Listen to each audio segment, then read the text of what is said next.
All right, this is Daron, K1DBC. All stations, please stand by. The Denver Radio Club Learning Net starts in 5 minutes. To answer the question there, Charles, our analog repeater is not tied into the DMR repeater just yet. That's something we're working on. If they want to try All-Star, that's something they can try as well if they're not in the Denver area, but it is not connected to the DMR repeater. It looks like it was maybe, yeah, I'm not too sure, but unfortunately not at the moment.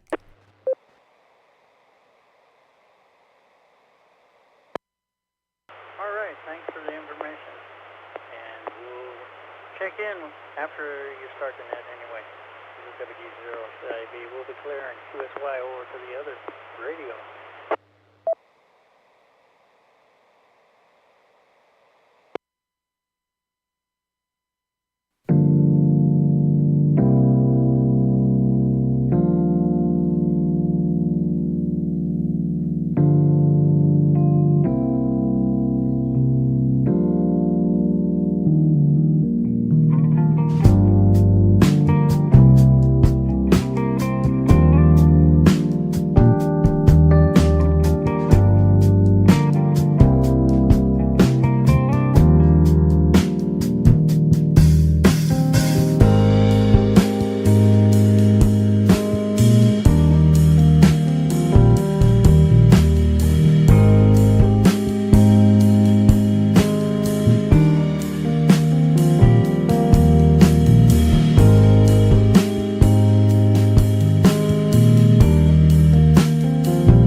This is Daron, K1DBC, the DRC Learning Net will start in 1 minute. All stations, please stand by.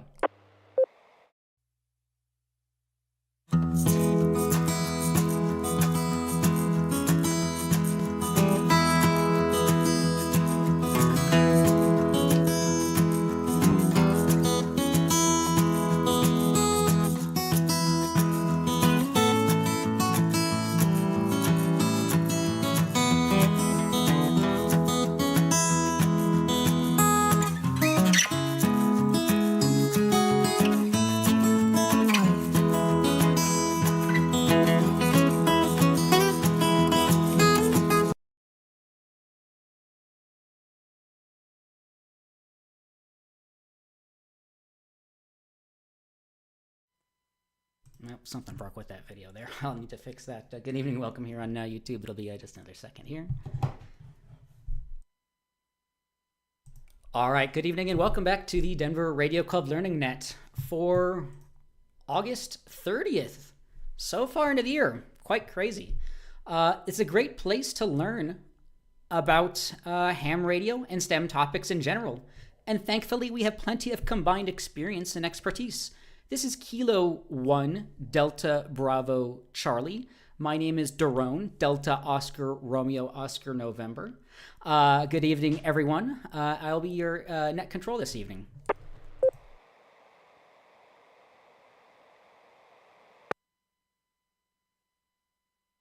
Over the last few weeks, we've talked about our ham fests and experiences with that.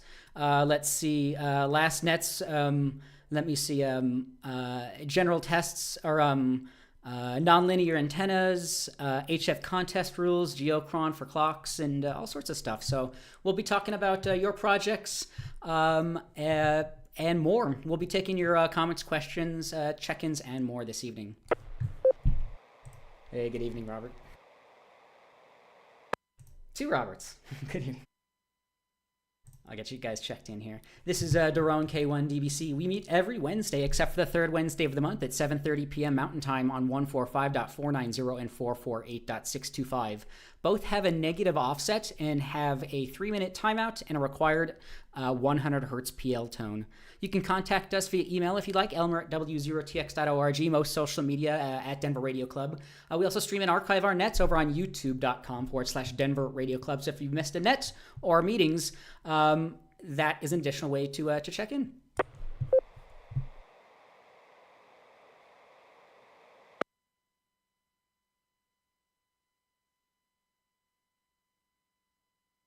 This is Daron K1 DBC Net Control.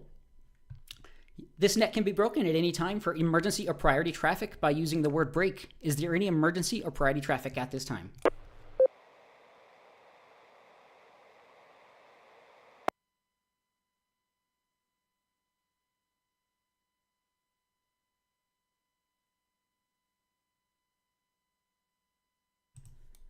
All check-ins to the net will be taken in alphabetical groups. Before we get to that portion, if you'd like to follow along with the check-ins, self-check-ins aren't available yet, but hopefully that's something we can do in the future. But if you want to see who's checked in to this net or past nets for the last couple of years, or some of the discussions we've talked about, if you visit us over on our website, w0tx.org/check-in, it's also under one of the menus, I believe, under the net. So the check-in, w0tx.org/check-in. If you want to see call signs or names, a little bit more information about who's checked into the net, that's an opportunity there as well.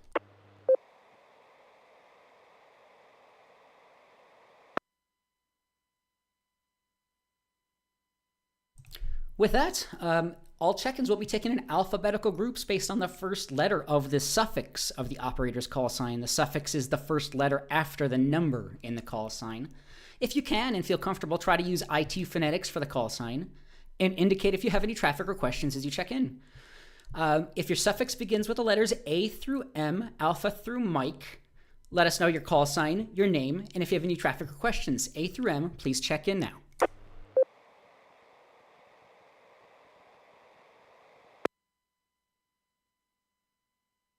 Kilo Foxtrot 0, Juliet Whiskey X-Ray, Bend and Lakewood. No traffic or questions tonight.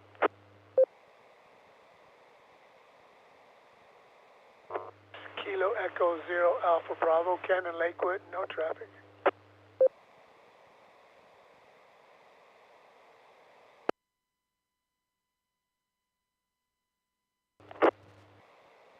Alpha Fox 0 Echo, Alex Berthold.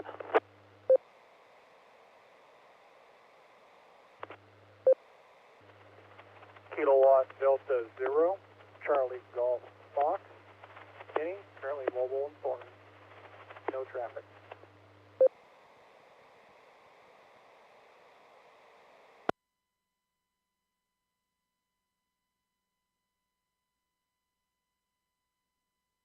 Deputy 0, CIB, Deputy 0, CIB, Charles and Denver, no traffic.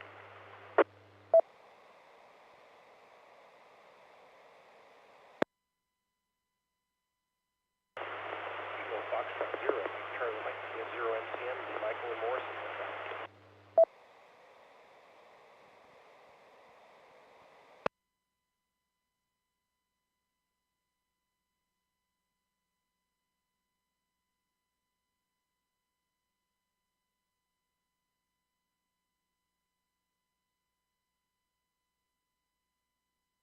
All right, this is Daron, K1 DBC Net Control. We'll hold up there for just a moment.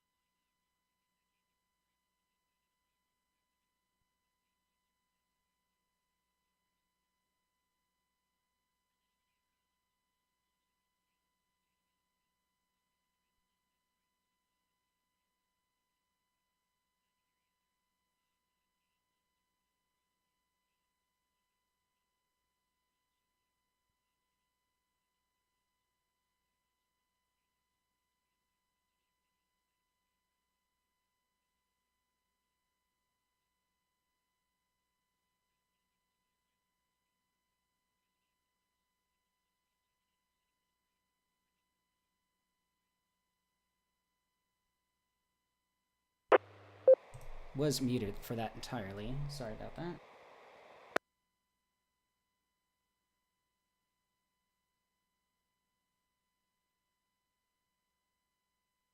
All right, this is K1 DBC Net Control. We'll take a second call then. If your call suffix begins with the letters A through M, Alpha through Mike, and you'd like to check in to the Denver Radio Club Learning Net, just for the count or if you have any traffic or questions, let us know your call sign, your name, and if you have any traffic or questions, please call now.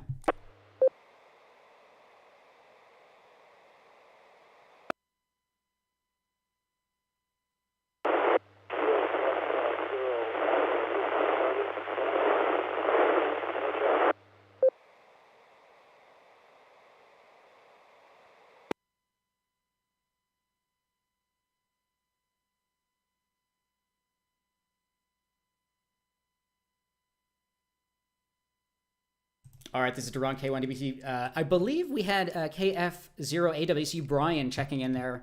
I believe that was you. Quite faint. Not sure if there's something going on with our repeater this evening, but I think I got you in there. So, Brian, AWC got you checked in.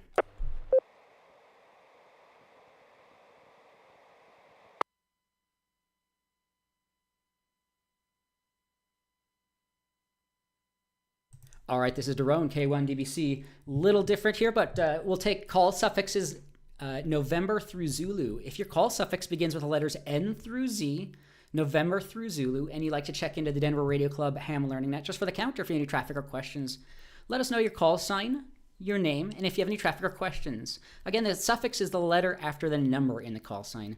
N through Z, please call now. Kilo Echo 0, Sierra Uniform Mike, Jonathan, Lakewood. Kilo Fox 0, November Alpha Tango, Ben, Aurora, no traffic.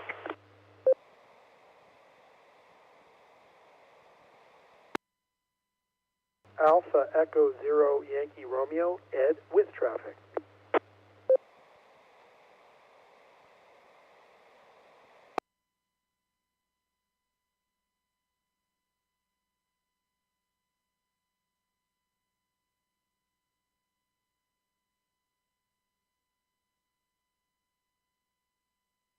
All right, this is Daron, K1 DBC Net Control. I'd like to welcome the knowledge of the following check-ins. I think I may have got my Ben's confused there, but KF0NAT, Ben got you checked in there, and AE0YR, Ed, thank you all so much for checking in. So appreciate everyone checking in there. Once more, if your call suffix begins with letters N through Z, November through Zulu, let us know your call sign, your name, and if you have any traffic or questions, please check in now. Am I not getting through? KE0SUM. W0TX repeater. SUM, Jonathan, sorry about that. Completely skipped over that. I did get you checked in there. KE0SUM, Jonathan, sorry about that. I got you checked in. You're coming in loud and clear to the repeater. Okay, I won't turn up the power. Thanks, Jerome. All right, not a problem. And Ed, AE0YR with traffic. We'll get back to you here in just a little bit as well. So with that, we'll open up the whole alphabet. This is Daron, K1DBC, net control for the Denver Radio Club, W0TX Denver Radio Club Learning Net. Again, it's a great place to learn about ham radio and STEM topics. And thankfully, we have plenty of combined experience and expertise. So with that, we're going to take all call suffixes, all call signs. If you'd like to check into the Denver Radio Club Ham Learning Net, let us know your call sign, your name, and if you have any traffic or questions, please call now.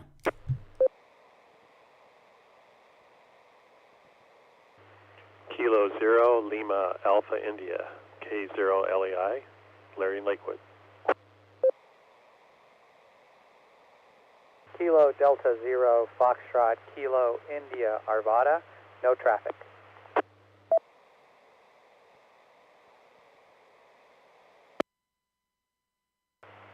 Kilo Foxtrot 0 Alpha Foxtrot Quebec, Troy, no traffic.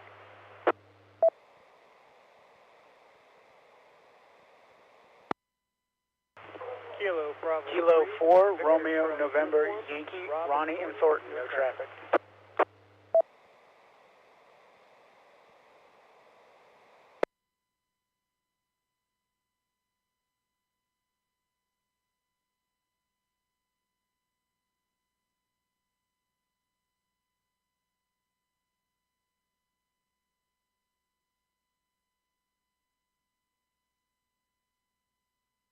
All right, this is Daron, K1DBC. We're going to hold up there for just a minute. Yeah, not too sure what's going on there, Michael. Sorry about that. Yeah, I don't know. But yeah, glad to have you here on the YouTube. If you have any questions or anything, I can relay them. Glad to see you in there. All right, this is Daron, K1DBC Net Control. I'd like to welcome and acknowledge the following check-ins. I think we had a double in there just at the end, but I got K0LAI Larry, KD0FKI Lewis, KF0AFQ Troy, and K4RNY Ronnie. Thank you all so much for checking in. If someone else, or if anyone else tried to check in at that moment and you didn't hear your call sign, go ahead and call back.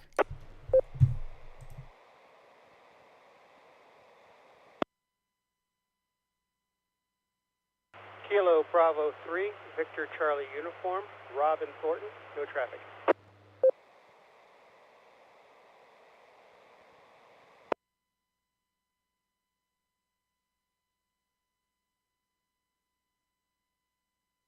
All right, Rob, VCU, KB3 VCU, got you checked in that time. Thank you so much.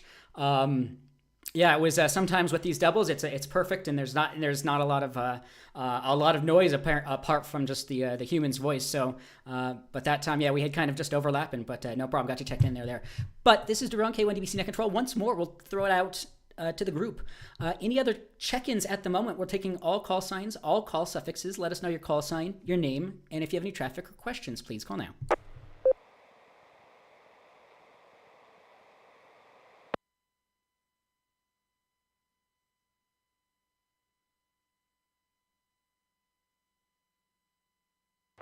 Kilo Foxtrot 0 Foxtrot Papa India, Ron in Lakewood, no traffic.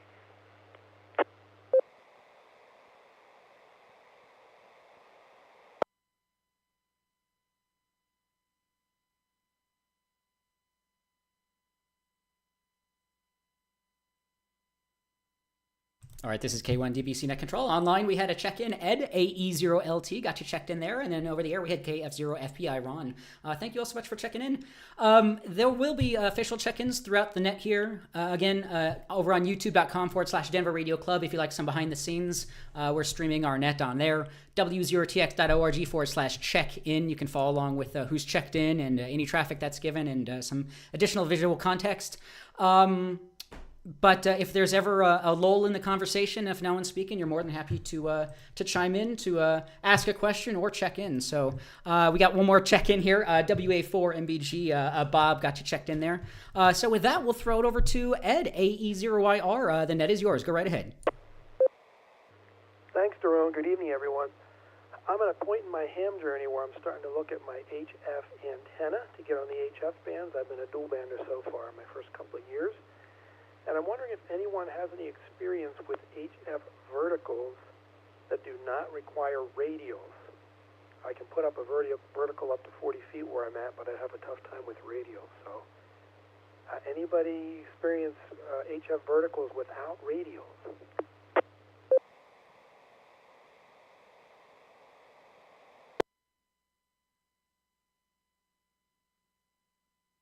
LAI.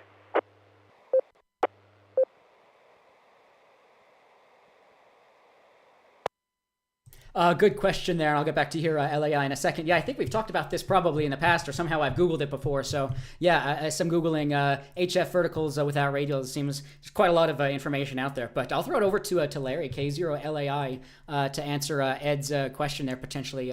LAI, go right ahead.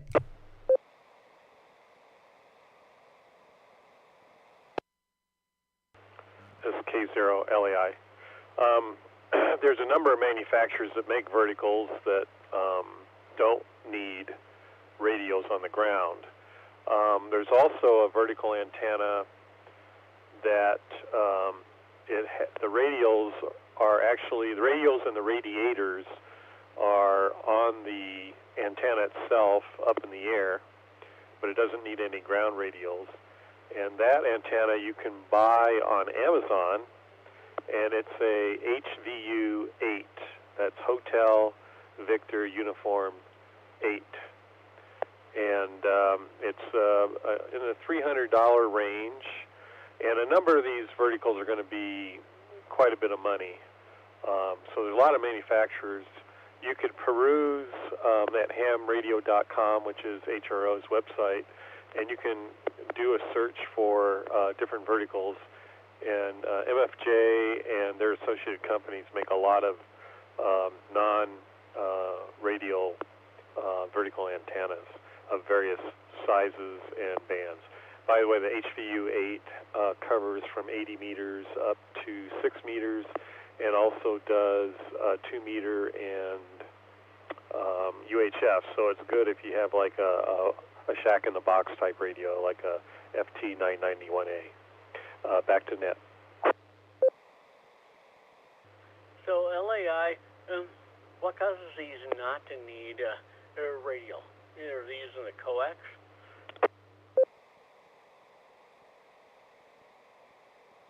That may have been Jonathan back to me. This is AE0YR.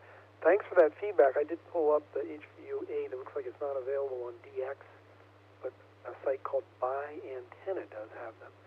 Appreciate that feedback. Jonathan, I could actually put in a couple, but I have the location where my vertical's going in. I have a patio there and some concrete and some driveway and some things that would just make it impractical to try and put ground radials. I should have clarified, I was referring to ground radials. Radials up the mast, up the antenna would certainly fit. AE0YR. But wasn't Larry LAI saying this antenna would work great without radials?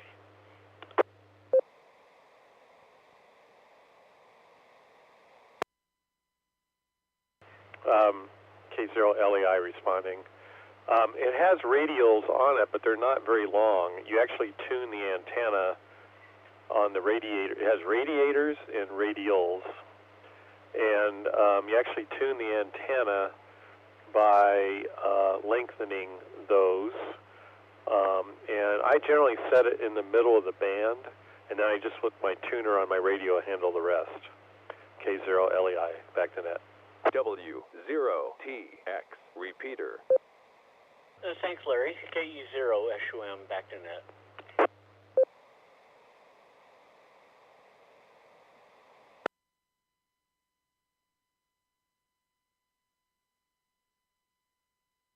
All right, this is K1 DBC Net Control. Great follow-up there, LA. I really appreciate that. Looks like that it's a Maldol, or maybe goes under a different name, but the HVU 8-band base station antenna where it has the radials and, as you mentioned, radiators in this case as well in the air. So that might be of help if space is a consideration. So that's the first time I've heard that term in terms of an antenna, a radiator, but I'm sure there's probably, and I'm doing a little bit of Googling and I'm not finding anything immediately, but yeah, great question there, AE0YR, great follow-ups, really appreciate that, and thanks for the additional conversation there. So anyone else on that, or any other follow-up, Ed, YR, go right ahead. I'm looking at a wire, but I also have room for a vertical, and I'm in sort of my sort out all my options stage of figuring out how to get on HF. So I didn't know about that HVU8, so good antenna to look at. Thank you, everyone. AU0YR.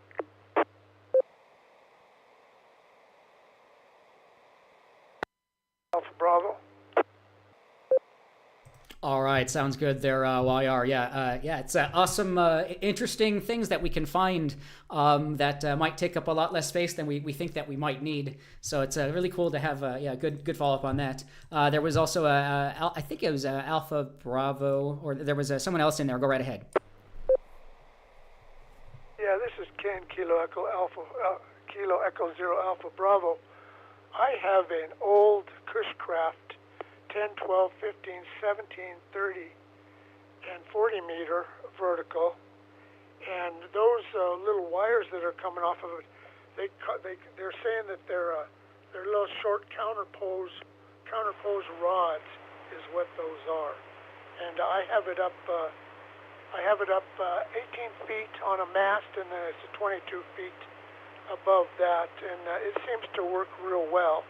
But I bought it used, and then I went and shined it up and put it up, but it works real well.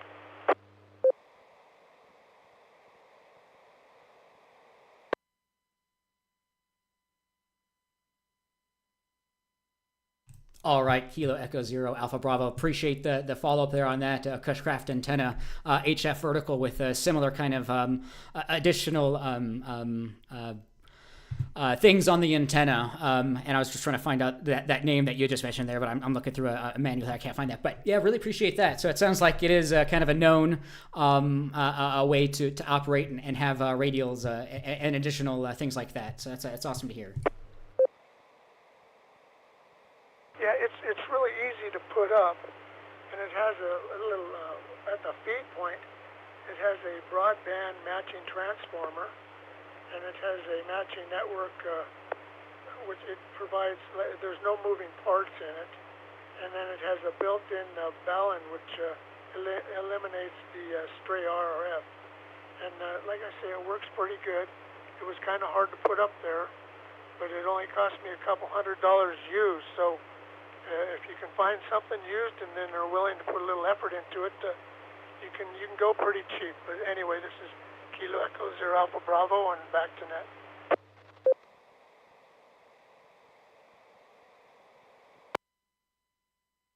All right, thanks for that. Yeah, that's a good recommendation as well. Yeah, find used maybe, and you can get a pretty good deal out there. So, yeah, really appreciate that. So, yeah, anyone else on that subject?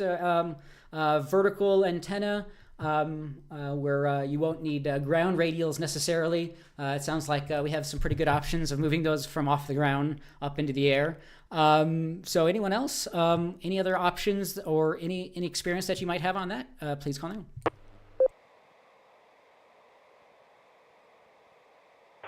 Kilo Fox Zero, November Alpha Tango. Thanks for doing it now. I've got to jump out, and I'm interested in the ground radial on the verticals. I'll say 7-3 and catch you next following.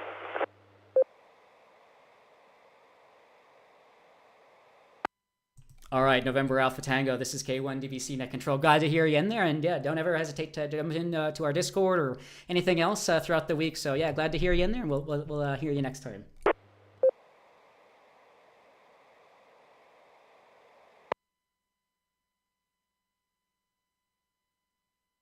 All right, this is Daron, K1 DVC Net Control. Yeah, great conversation here so far. Definitely as AE0YR was mentioning there, plan out what you're building, especially when it comes up with HF equipment. The price points are a little bit more higher than it hits the wallet, it hits our pocketbooks a little bit. But buy once, cry once, understand what you're buying, and understand maybe there's some solutions out there like this HVU8 antenna that could save you a lot of time and energy really in setting something up. So really appreciate the follow up on there, LAI on that. So anything else at the moment? I'll probably take check-ins here in just a minute. But anyone else, any other comments, questions, or check-ins, anything else? Please call now.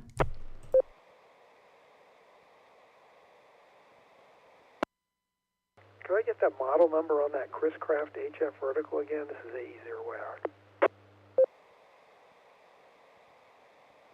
Yeah, this is Kilo Echo Zero Alpha Bravo Ken. The bands on it is it's 12, it's 10, 12, 17, 15, 20, 30, and 40, and it's called an RX7, Chris-Craft RX7, and it's got to be, it's old. I mean, 20 years old at least, if not more. But like I say, I picked it up for a couple $100, and I polished it up, and when you put it up there, I mean, if you have the instructions, you just follow the instructions, and then if you have a tuner, which what I use is a tuner, I just put it up there and I use a manual tuner, and I work all the bands with no problems. But that's a Chris Crash RX7, an old model.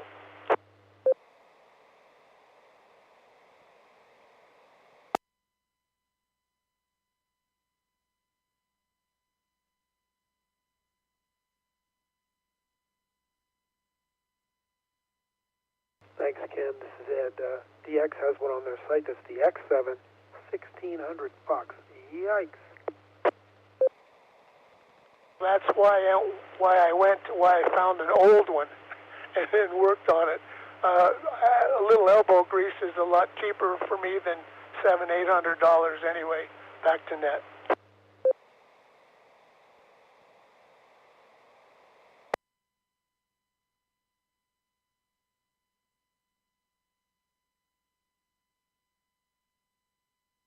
All right, this is Daron, K1 DBC Net Control. I think that model might be R7, Romeo 7, potentially. 10, 12, 15, 17, 20, 30, 40 meters. It looks like, or it sounds like potentially what that is, just R7 potentially. So yeah, if you can find an older antenna here, they can do just as much as some of the newer antennas and cost you a bit less. So really appreciate that. You're right, it is an R7. For some reason I thought it was an RX7, but you're right, it is an R7, but a very old one.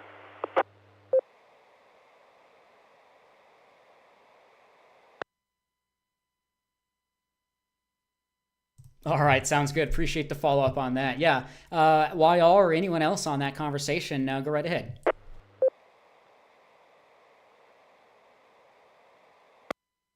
I appreciate the input, everyone. It'll take a while to sort through all these options. Maybe I get it done before the snow flies, but at least I have a page of notes now on where to go, so I really appreciate it. Thanks much. AE0YR. W0TX repeater.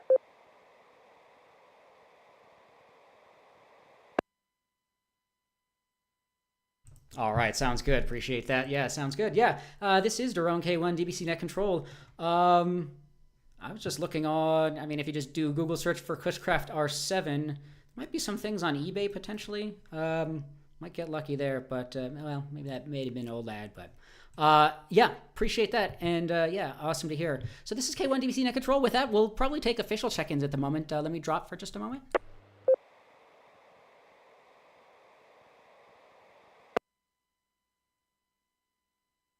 All right, again, welcome everyone to the Denver Radio Club Learning Net. If you just tuned in, or if you've been listening, this is a great place to learn about ham radio and STEM topics. And thankfully, we have plenty of combined experience and expertise. My call sign is Kilo 1 Delta Bravo Charlie K1 DBC.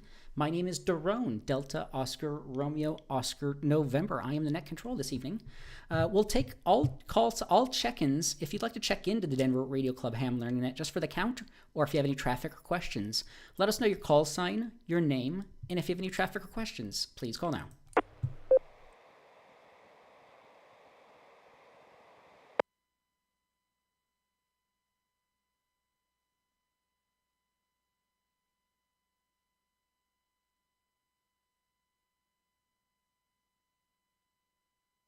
One more call. This is Daron, K1 DBC. If you'd like to check into the Denver Radio Club Ham Learning Net just for the count, or if you have any traffic or questions, let us know your call sign, your name, and if you do have any traffic or questions, please call now.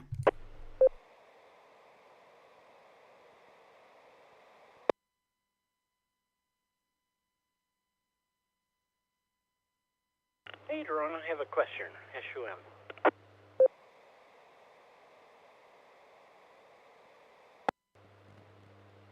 Good evening. The time is 8 p.m. Well, that lady liked me.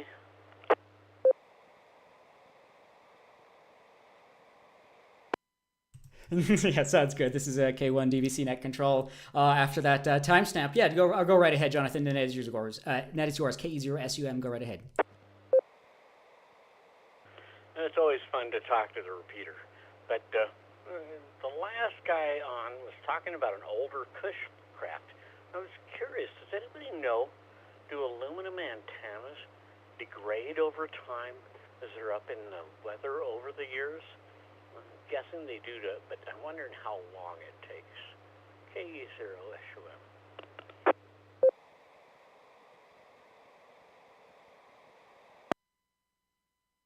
This is Kilo Echo Zero Alpha Bravo Ken.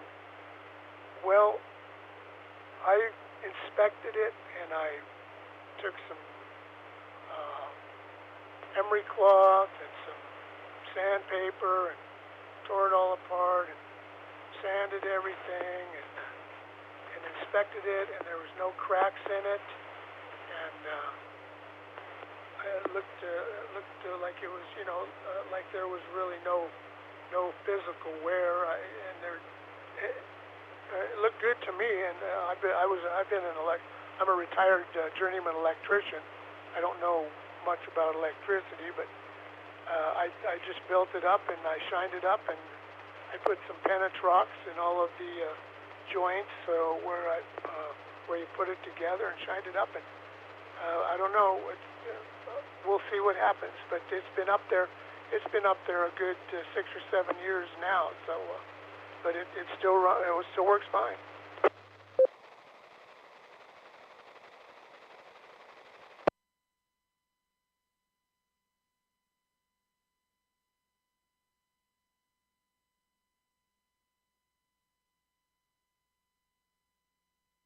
All right, this is Daron, K1 DBC Net Control. I was looking something up on the ARL site in terms of galvanic corrosion.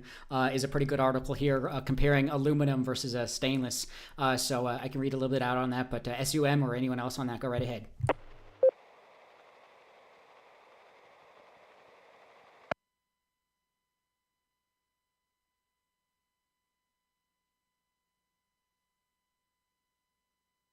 Well, Drone, I don't have a tower up or an antenna on a tower, but there's a number of variables. But I think most of the ARRL people have worked that out for setting up a tower and getting a good signal out.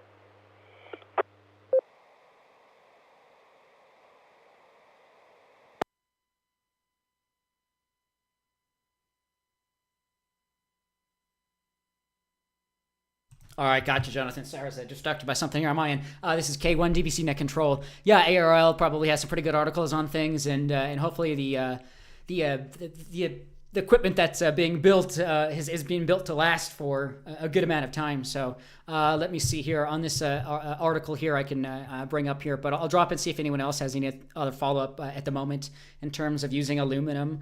And it's is it going to corrode over time?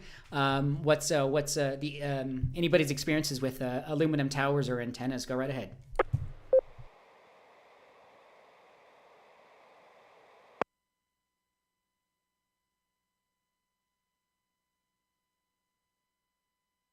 All right, this is Daron, K1 DBC Net Control. I'm not at all going to purport myself as an expert in anything, and especially this. I'm just reading verbatim from Galvanic Corrosion from the ARL.org site. Just a few bits and pieces here. Aluminum is generally more anodic or notic. I apologize for mispronunciation of that. Than any of the stainless steels. This is good from the standpoint of having a small fastener, but note that zinc or cadmium plating is likely better as they are closer to aluminum in the galvanic series. Maybe I was skipping a little too forward here. Let's see.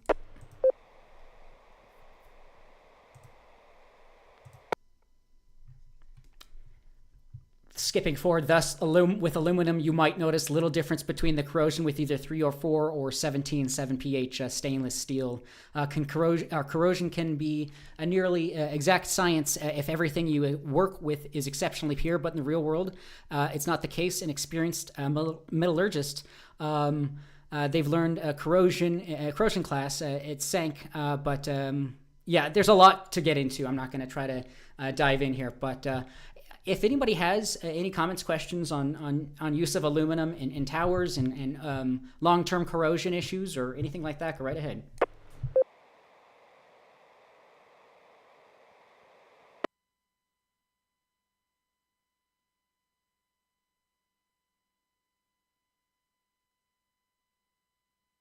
All right, this is Daron, K1 DBC Net Control. Yeah, looking at that Cushcraft R7, it's been out for quite a while now, it sounds like. It's quite an older antenna. Let me try to find a date here, but let's see, maybe 2000s, early 2000, late 99. So it's been around for 23 years now, nearly 24 years, and it sounds like it's working out just fine for Ed there. So yeah, that's great to hear. Great stuff there. So anyone else on vertical antennas without radial or with air-based radials and no ground-based radial needed or anything else? Any other comments, questions so far for this evening's net? Please call now.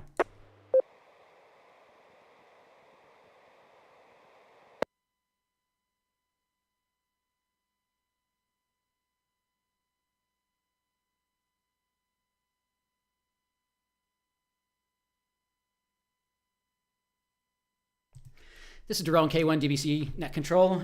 It's best if you don't skip some early things in an article here. One of the second paragraph here states, pick compatible metals based on how close they are in galvanic series.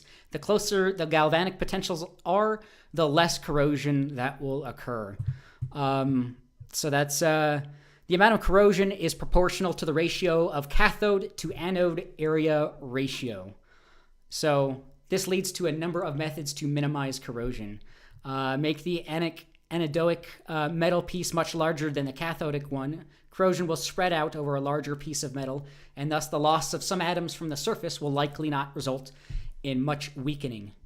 If you have to use different metal as a fastener, use one more cathodic than the metal in which it is used. There's a few things in here, so it sounds like from a fastener standpoint, try to pick compatible metals based on how close they are in galvanic series. And they list the galvanic series here of certain metals and alloys, tons of different metals you would have heard of. Yeah.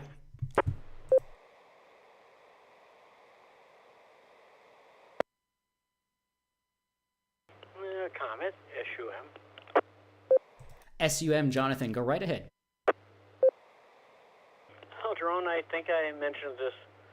I don't know if you were here last week, but I'm totally interested in what they call the magic carpet, which is just more than a window screen you put underneath your portable antenna that works as all your radials. I keep studying this, and there's like no downfall to this setup. I didn't know if you'd seen this. K0 SUM.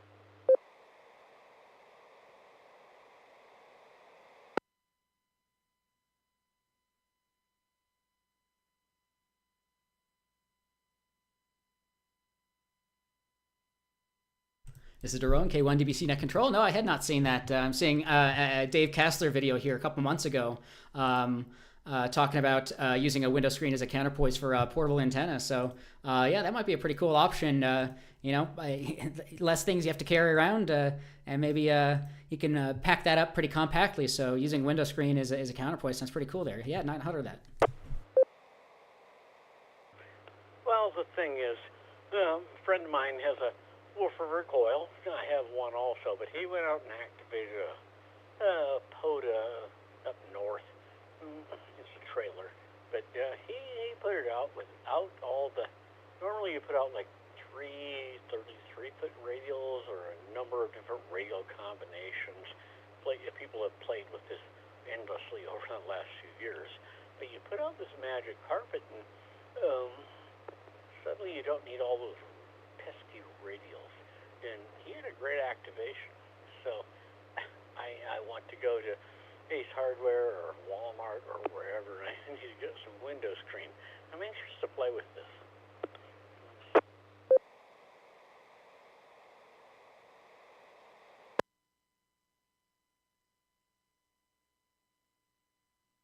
Question, this is Kilo Echo Zero Alpha Bravo.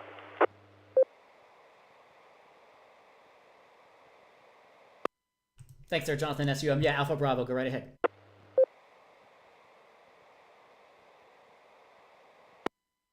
How much window screen are they putting down? Well, from my research, they just go in and buy a 4x8 piece Ace Hardware or Home Depot or somewhere, and they just roll that out. You know, some guys have taken a piece of PVC and put it on both ends so it doesn't roll back up. And I've seen it done with the woofer recoil and a spike, where they push the spike through. I believe most of the others are taking just an alligator clip and going from the ground base of the woofer recoil down to the mesh. But this mesh just makes such a nice ground plane. It apparently works extremely well.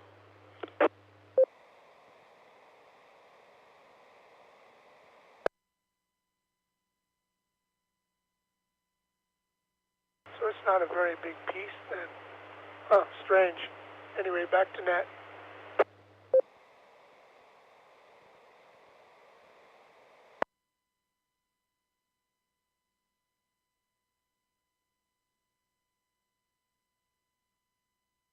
All right, this is Daron, K1 DVC Net Control. Looks like the video that Dave Kassler mentioned was KB9 VBR. Yeah, and it looks like it's maybe just like a standard doors length of window screen to act as the radial. So yeah, it's a pretty cool project. So yeah, it's if it actually works and as advertised, you know, that's a pretty awesome way not to have to carry out and string out each of those radial pieces.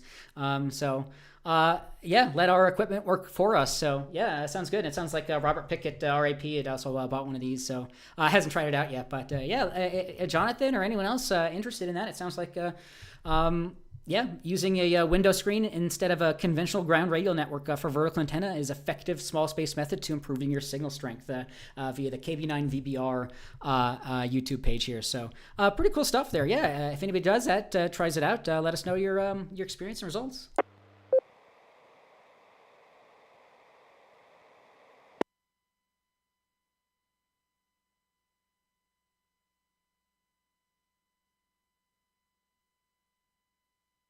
This is Daron, K1 DBC Net Control. Very similar concept we're trying to implement with Field Day, essentially, is you don't have to drag out a bunch of equipment and use half of it and half of it doesn't work and things like that. You know, why bring out a bunch of equipment if you don't need it? And, prove a working solution and, bring out the least things that you need and, get on the air. Don't let the equipment be the barrier to you operating.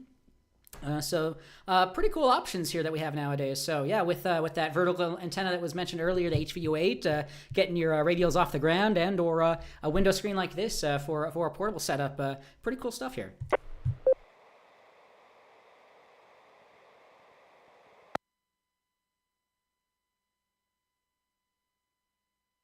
JWX question.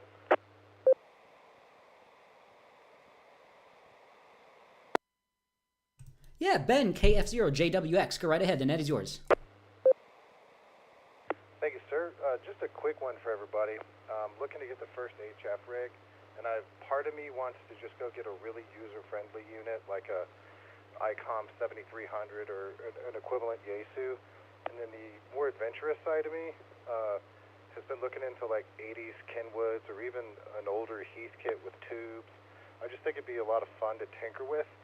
I'm just curious, has anybody, what was your experience with your first HF radio, and what potential problems could I be setting myself up for with an older rig?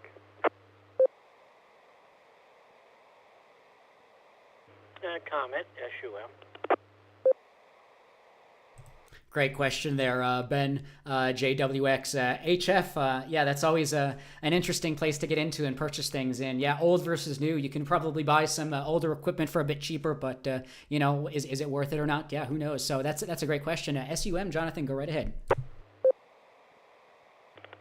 Well, I think the 7300 is actually a perfect idea for a new HF, but I pondered this years ago, and I went with a Yaesu FT891.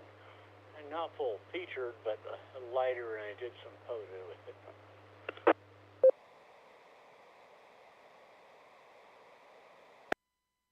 Hey, thanks a lot for that comment. That's actually another radio I'd looked at. That'd be like a real fun radio to take out to like a POTA activation. So, yeah, I appreciate that.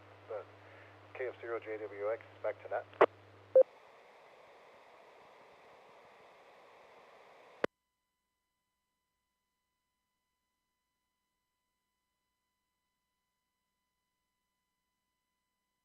All right, sounds good there, JWX. Appreciate that. Yeah, and thanks there, SUM Jonathan. FT891 sounds like a pretty good option as well, and the ICOM 7300. So let's see, FT891. Looking at pricing here, it's all probably going to be $700, $800, $900, maybe a little bit more nowadays. So it's a little bit of a hefty cost, but depending on what you're trying to do. HF 891 looks. You can maybe get it used for a little bit cheaper, maybe $500, $600, $700. So, this is, I think, we kind of touching on a topic we've talked about before is all-in-one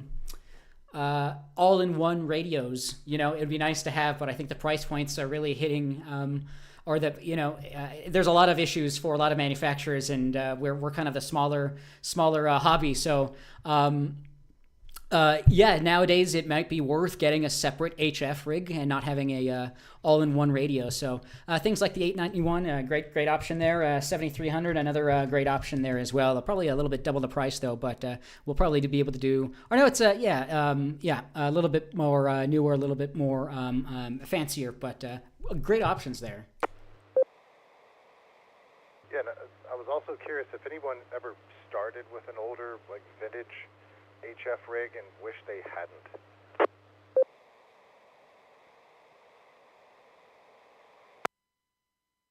A comment. Good question there. Yeah, as you mentioned, something maybe tube operated or older. Yeah, are you going to have to replace a bunch of capacitors? Are you going to have to? Is it not worth the time? Yeah, that's a great question. So yeah, SUM with another follow up. Go right ahead on that. A good friend of mine, KD0IER, he loaned me an old Kenwood to play with before I got my General. Or after I got my General, I don't remember, but it was so much different than playing with a newer, more modern radio. I didn't buy it, he just loaned it to me, but I went with a more modern radio just because they're a bit easier and you're not worrying about anything.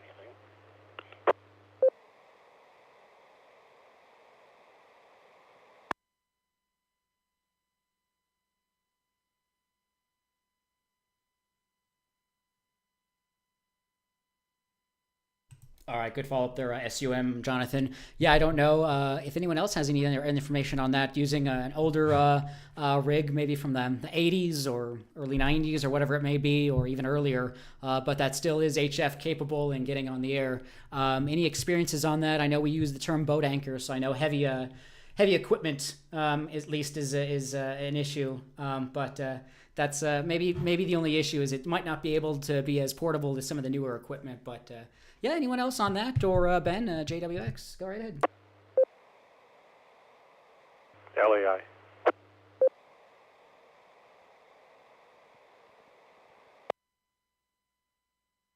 K0 LAI, Larry, go right ahead.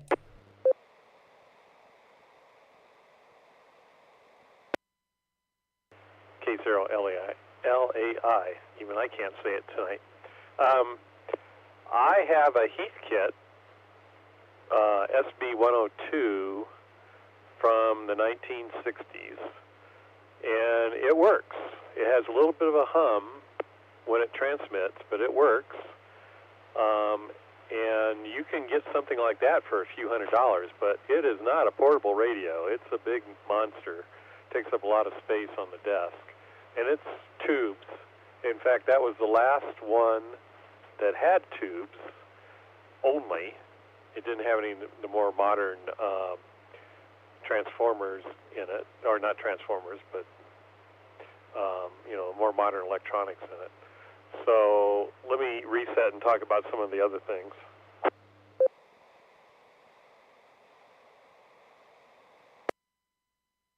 Evening, Francois. So as you get into more modern electronics, and I would say that radios from the 80s and 90s are starting to look more modern. They have lots of buttons to do features and things. As you get newer radios, you're going to have better filtering, and especially as you get into the ones that have been made in the last 10 years. Today's like IC 7300 or an FT 991A or any of the other newer, more expensive Yaesus and ICOMs, they have excellent digital capabilities for filtering, but it gets a little bit more complicated. I would say that the menus on the ICOM are easier to do. Let me reset again.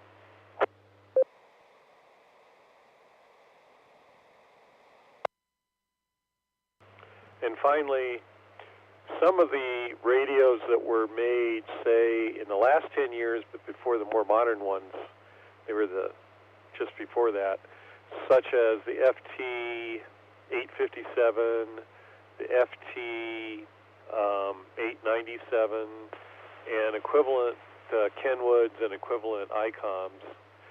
Those radios are not quite as good as filtering as the new ones are, but they're pretty good radios, and you can get them secondhand at a reasonable price. They'll be less than the newer ones, but they won't come with a warranty or anything. For instance, new Yaesus will have a 3-year warranty, and a new ICOM would have a 1-year warranty. But it's something to think about if you're going to get into HF to see what you can get. And there's a lot of websites. There's the Google groups and things for all those different types of radios are out there, and people talk about how to replace things and fix things and stuff like that. It's worth checking out. This is K0LAI. Back to net.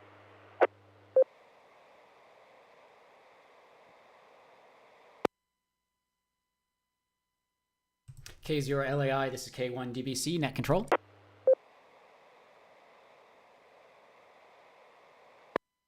Thank you so much for the information there you passed. This is K1DBC net control. Again, thanks K0LAI, Larry. Yeah, as you mentioned, some of the more filtering and some of the more newer things. It might not be worth potentially getting an older model just to save a few bucks, unfortunately. So, but a good middle ground you kind of mentioned there was if you can get it. Shack in a box is the word that I was trying to use earlier. So. Things like the FT870 Yaesu, HF, VHF, UHF, 100-watt all-mode transceiver. You can get that for used less than $1,000, sub $1,000, and it's works quite well paired with you have cat control and things like that, where even with some of those older radios you didn't have. So some of the more modern technologies, by modern I mean 20 years old or so plus or so, if that can be included on a radio, that might make your life a lot easier in terms of what you can do with it and things like that. So yeah, I've kind of sort of thought about this too, about getting a digital radio that I can maybe use cat control, an older one. But you know what? It's, yeah. So that's great follow up there. Really appreciate that. So yeah, anyone else on getting radios old versus new? If you have any comments or questions on that, let us know.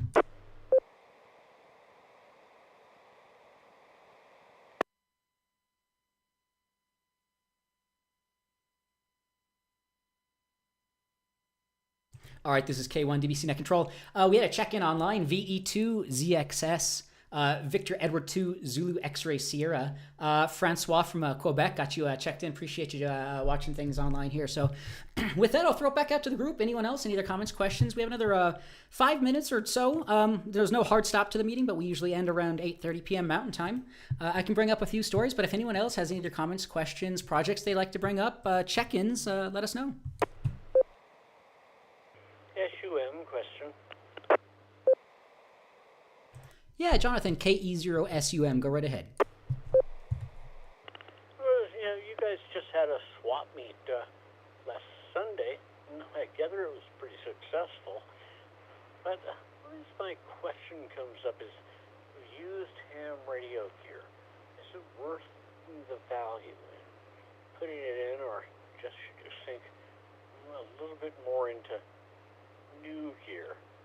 I mean, it's constantly evolving, and also the used gear eventually is going to have more problems. But I wondered how many people bought a lot of used gear. I have not bought a lot of used gear in my career.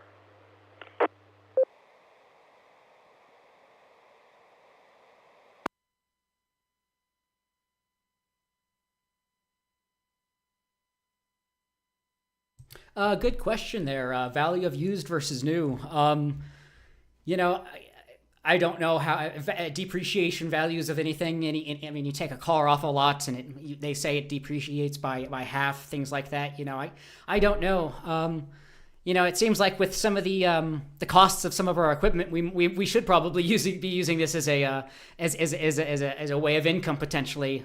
But I bought my FT857D used probably for the same cost that I could have bought it new. This was probably 5-6 years ago. I really never have thought. I mean, just the costs of looking at something on ham radio online or DX engineering, I think, just drives away a lot of people of purchasing something new, just because it's the barrier to entry is just a little bit higher than what people might expect it to be. So that's just my own 2 cents. I'll throw it out to the group. Value of used versus new.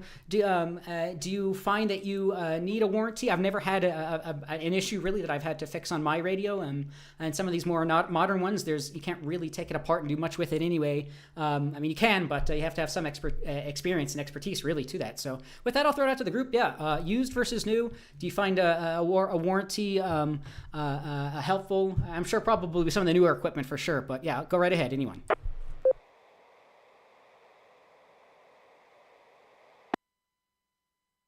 Alpha Bravo.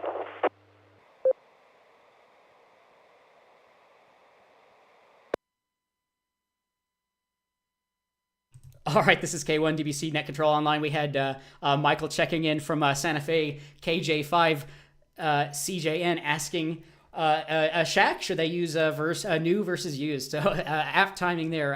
Alpha Bravo, Kilo Echo 0 Alpha Bravo, and that is yours. Go right ahead.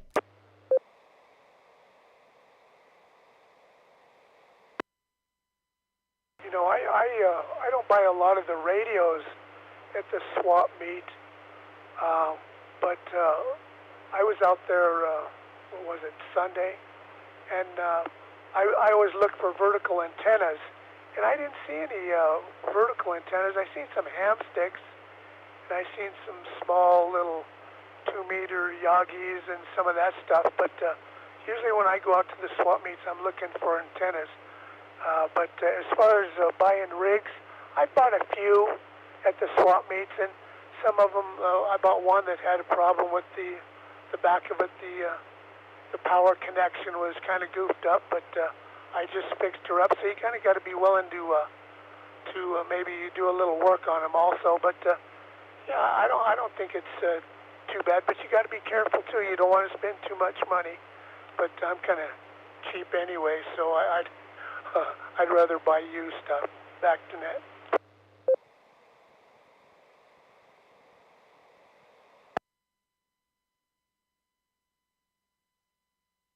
All right, Alpha Bravo. Yeah, great follow-up there. Yeah, I have some photos, or Steve Nicodemus, AE0SF, has put some things online. I'll make sure that they're on our website here pretty soon. I really do appreciate him putting that on from our Hamfest. Yeah, so, it's sometimes people don't know what they have and sometimes really don't have a use for it anymore, and they're willing to part with it for a little bit cheaper than the manufacturer's cost. So, yeah, it's probably if you're in the market to buy some equipment, it might be a good opportunity. But some people just do have a lot of older equipment that is just taking up space and whatnot. But yeah, that's ham fests and things like that. Great opportunities to check and find some of those rare items that again some of the antennas, vertical antennas, people don't know maybe what they have, or they've acquired it through estate sales and things like that. So yeah, great place to get maybe things at a pretty good value. But yeah, I'll throw it out to the group. I know over our Sunday net we talked about some of the finds people had, but if anyone else wanted to talk about our Hamfest or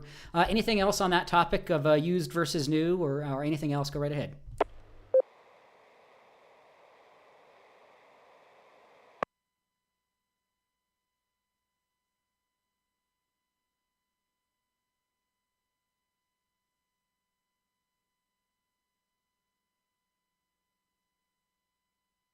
All right, this is Drone, K1DBC Net Control.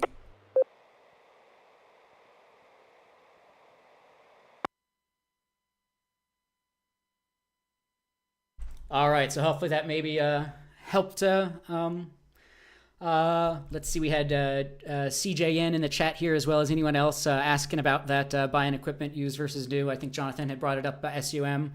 So yeah, I mean, it kind of just depends on if you have the pocketbook to support it, you know, why not? But yeah, so this is a kind of an expensive hobby, but it's as we've talked about, the expense you shouldn't really look at expense, and there's a lot of things to do HF wise, QRP, as we know, things like FT8. I mean, signal propagation, it doesn't require a whole lot of wattage. 5 watts, you can get on the air and get your signal across the world, quite frankly. And you can buy some QRP kits or radios for up to a couple $100, if not less, and kits for $20, $30, things like that. So there are options at all price points. So yeah, appreciate everyone discussing what type of radios they're checking into or setups and options, HF. It's 8:31 p.m. Mountain Time. I'll see anyone else. Any other comments, questions, check-ins for the Ham Learning Net this evening? Please call now. Check-in. Yeah, go right ahead with the check-in. Kilo Charlie 0, Uniform November, Tango, Micah, Thornton.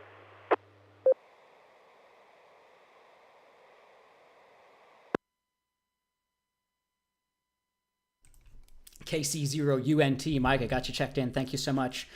This will be actually I'll do a second to last call for check-ins. If you'd like to check in just for the count or any other last-minute comments or questions, this is the Denver Radio Club Learning Net. Great place to learn about ham radio STEM topics, and we have a lot of experience and expertise. So any other last-minute check-ins, let us know. Please call now.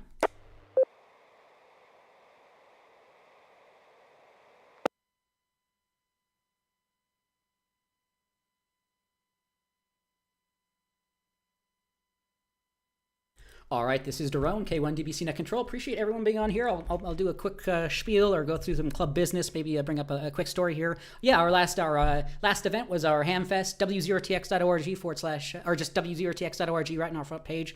We'll get some photos up there. We have an upcoming event, the American Diabetes Association Tour de Cure, Aries style an event. A bike ride will be supporting radio communication support. Dave Basinger, WG0N, and Daniel Leach, KI4WIN, are heading up that project. So really awesome to see that. That's September 9th. September 16th, we'll have our Prospect Arena meetup of the DRC Saturday event. We'll try to hopefully branch out next year to just not just Saturdays, because it sounds like some people kind of have to miss it. But if you want to see some photos of what we've done, it's just kind of a general Q&A get-together about ham radio, showing off projects, things like that. And I think upcoming we're going to be doing a WinLink. Let me see what we're doing. Drop for a moment.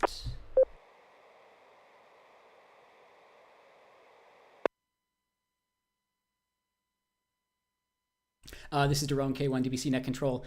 September 16th, we'll be discussing, let's see, a demo for a WinLink station. So you don't have to be licensed. You don't have to have the equipment. If you have equipment and want to bring it out and test it, that's a great opportunity. So, but if you're not licensed or you just want to come check it out, that's a great opportunity. So September 16th at the Prospect Arena, information online on our website, as opposed to somewhere else. All right, this is Daron, K1DBC Net Control. September 20th, our upcoming meeting, still to be announced, and we'll have club elections just before that as well. So Last meeting was on, last month was Dave Basinger gave a pretty good commentary on a pretty cool documentary here that was put on from 1983. Margaret Swanland, Rita Lovato Basinger was the a reporter for Channel 9 and did an interview with Bob and Margaret Swanlund. They are the owners of the site at the Mount Estaheye, previously known as Squaw Mountain. So it was a pretty cool presentation there.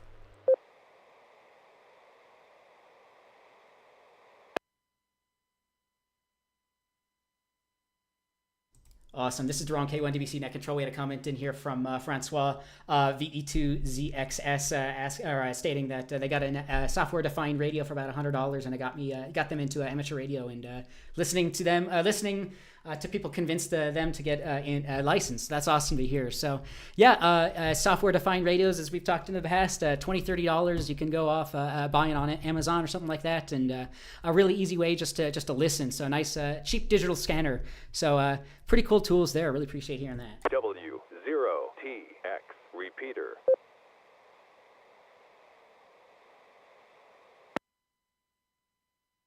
All right, this is Duran K1DBC Net Control. I'll bring up just a couple of stories here and then throw it out to the net for any last-minute comments or questions, and we'll wrap it up.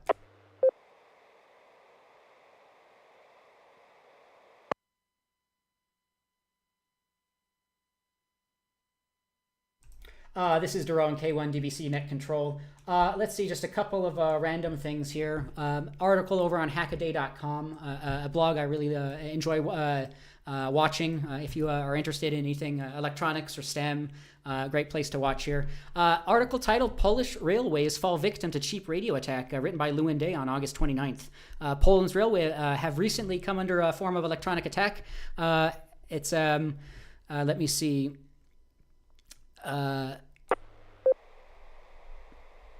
Poland Railways use an emergency braking system essentially based on analog radio signals at 150 megahertz. Transmitting a basic tone sequence will trigger any duly equipped trains receiving the signal to engage emergency braking. So this has been unfortunately taking over. So that's really awful to hear. So it's they're going to have there's a vulnerability, and they'll receive an upgrade to more secure cell by 2025. But until then, the vulnerability will remain. So it's quite unfortunate to see. So Polish railways fall victim to cheap radio attack.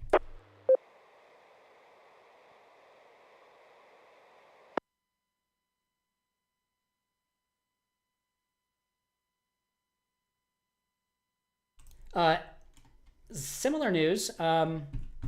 Another cyber attack shuttering major NSF-funded telescopes for 2 weeks. So more cybersecurity incidents. National Science Foundation,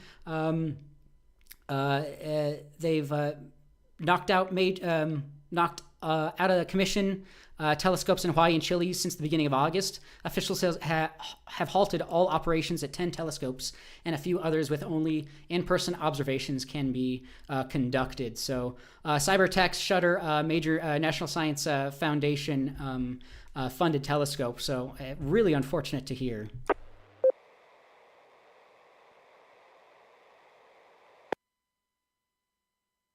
Last bit of news here, or not even news, just if you want to do some window shopping for some cheaper stuff, Tindie.com, Tindie.com. I think they're related, I believe, to Hackaday.com. So Tindie.com, just a fun place to kind of browse some kits and some really cool stuff here. A lot of electronics and some pretty cool stuff here. Found a Fox Hunt offset attenuator kit. Let me see, I can go into that here for just a moment.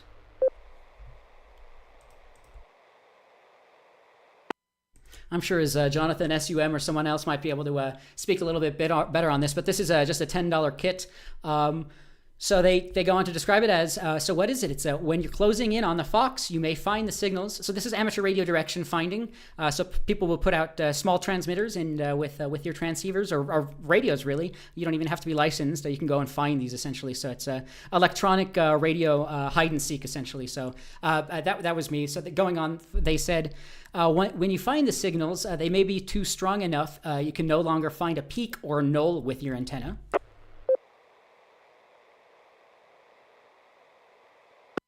Sometimes the signal is so strong that the RF will leak into the radio, connections, and other equipment, making the antenna useless. The solution is to use an offset attenuator. The circuit consists of a small RF generator, in this case 4 megahertz, which will mix with the incoming Fox signal and produce new signals at plus or minus the Fox signal. A potentiometer on the board changes the injection level of the RF generator, which in turn attenuates the incoming mixed signal to your radio to a level where tracking can continue.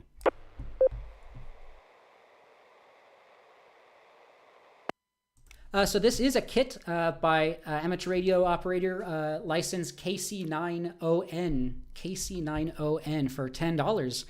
Great, awesome little kit. 15, 20 parts or so. You can get some soldering practice, and if you're doing some fox hunting, it sounds like it will also help you out there.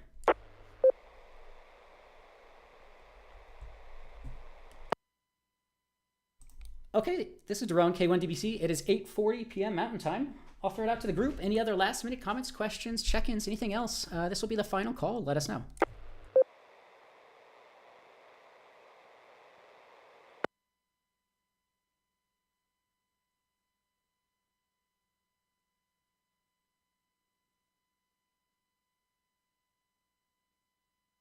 All right, this is Daron, K1DBC Net Control. With that, I'll probably start to close out the net here.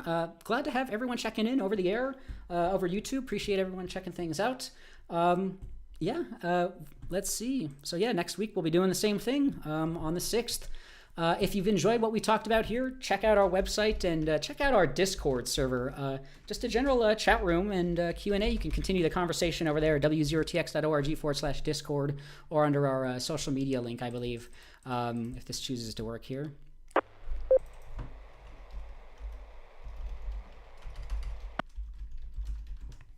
w0tx.org/discord.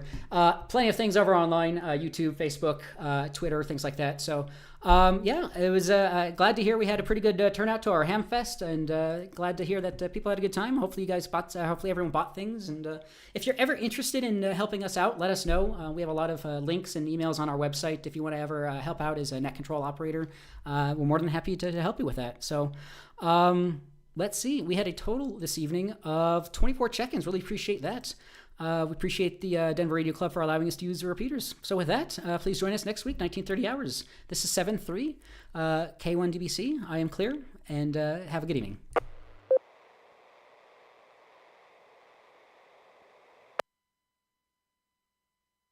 All right, again, thanks again for joining on here. And I guess that will be that. Let's see if I have anything here. No. Okay. Thanks again. We'll see y'all next week.